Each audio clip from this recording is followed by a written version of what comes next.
On Thursday, the Conservative Political Action Committee, CPAC, will meet in Hungary to discuss their ongoing fight for conservatism in America and abroad.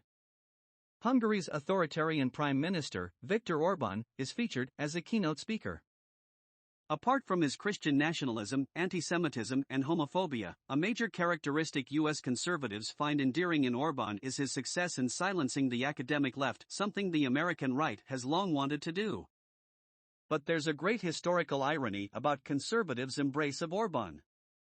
The Hungarian Revolution, in which academics and students led an anti-communist attempt to gain independence from the Soviet Union, was a catalyst for the rise of the American conservative movement in the 1950s. Young conservatives in the United States, including Marvin Liebman, William F. Buckley Jr. and others, began their careers organizing in support of the Hungarian Revolution. They decried the U.S. government's failure to do more to support them. Yet today, the American right Buckley and others helped construct is embracing an authoritarian figure who opposes everything those Hungarian revolutionaries and young conservative activists in the United States once espoused. After World War II, the Hungarian People's Republic functioned as a Soviet satellite state. Throughout the post-war years, communist police forces purged thousands of Hungarian bourgeoisie, intellectuals, nationalists and other non-communists to ensure the state's cultural orbit remained in the Stalinist sphere. Academics and political dissidents were regularly exiled to labor camps or killed. Under a mismanaged puppet regime, Hungarians suffered food shortages, rampant inflation, social unrest, and an effective brain drain. After Joseph Stalin's death in 1953, a small group of university students, professors, and other intellectuals incited a rebellion for Hungarian independence. In October 1956, approximately 20,000 Hungarians mobilized in the capital city of Budapest. Protesters sang their national anthem, banned by the USSR, as professors and students demanded free elections, an end to Soviet control of their state and entry into the United Nations. In defiance of Moscow, students toppled Stalinist statues and monuments and replaced them with the Hungarian flag. Some cut the hammer and sickle emblem out of the flag first. Communist police arrested several student agitators and launched bullets and tear gas into the crowd that supported them. Protesters responded by setting fire to police vehicles and seizing the weapons inside. Hungarian troops joined the revolt and tore communist insignia from their uniforms in solidarity with the students and other protesters.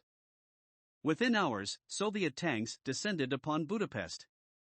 A 5-day shootout ensued between Hungarians demanding independence and Soviet forces sent to quell them.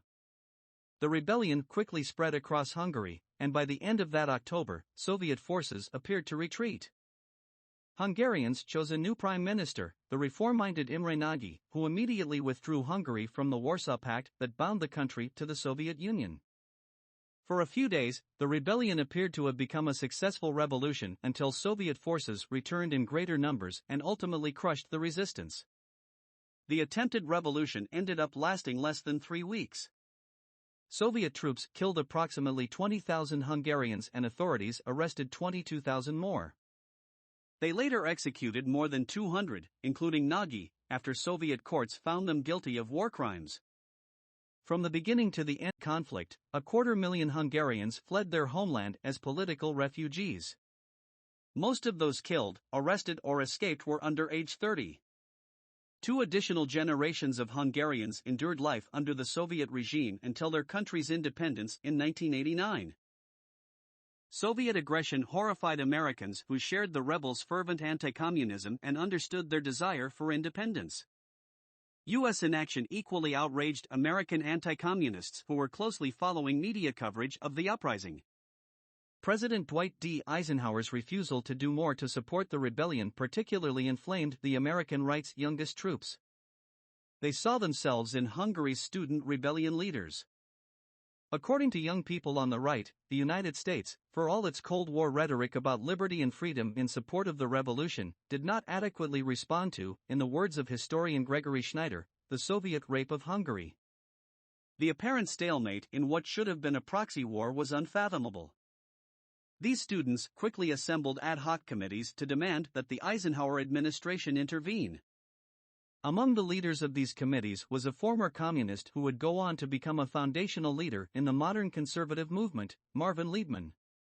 To gain attention from Washington, Liebman orchestrated pickets by young people outside the United Nations building in New York. He organized a convoy of college students to Hungary as a show of camaraderie with the rebels. Liebman claimed funding was sponsored by the Charles Edison Youth Fund, today the Fund for American Studies, though the trip doesn't seem to have ever taken place.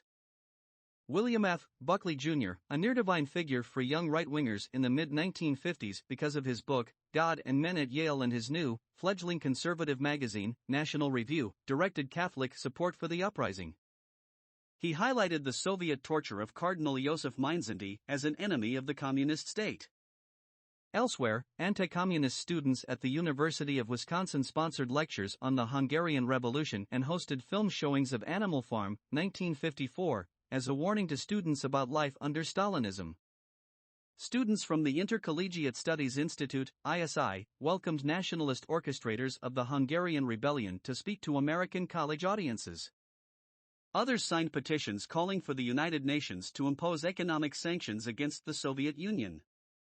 This activism gained the attention of older leaders on the right, such as anti-communists Fred Swartz and Herbert Philbrick, Representative Walter Judd, Republican Minnesota, and writers Whittaker Chambers and James Burnham.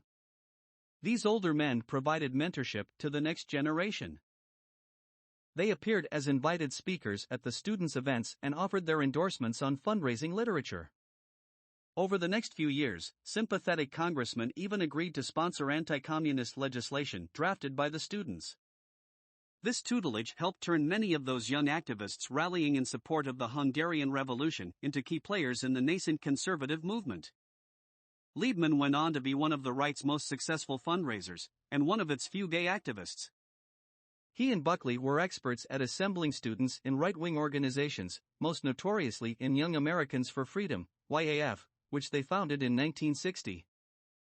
Other college students in YAF, ISI, and the Edison Youth Fund who had participated in the 1956 protests would also go on to become major players in the American right, transferring their energies to new organizations like the American Conservative Union, ACU, in the 1960s. And their activism wasn't limited to anti-communism. These men and women had long careers as influential players in propelling conservatism forward in the United States. Many of them later pointed to campaigning for conservative Republican Barry Goldwater's unsuccessful presidential candidacy in 1964 as the highlight of their youth, and the election of Ronald Reagan as president in 1980 as the pinnacle of the movement they initiated as college students. The willingness of conservatives today to overlook the brutality and corruption of Orban is a fantastic contradiction to the values espoused by the activist students who helped catalyze the American right during the Cold War by, in stark contrast, supporting those revolting in Hungary against autocracy. Some of the founders of the ACU, in fact, which sponsors CPAC, took part in this effort. While these young conservative Cold Warriors disliked the perceived liberal bias of universities and academics in the United States, they saw freedom as their overriding cause. Today, however, while continuing to inveigh against the academy, the American right seems drawn to authoritarians and using the power of government to achieve their cultural agenda, especially when it comes to schools and education. But while Orban shares their cultural conservatism, he's the antithesis of what the conservative movement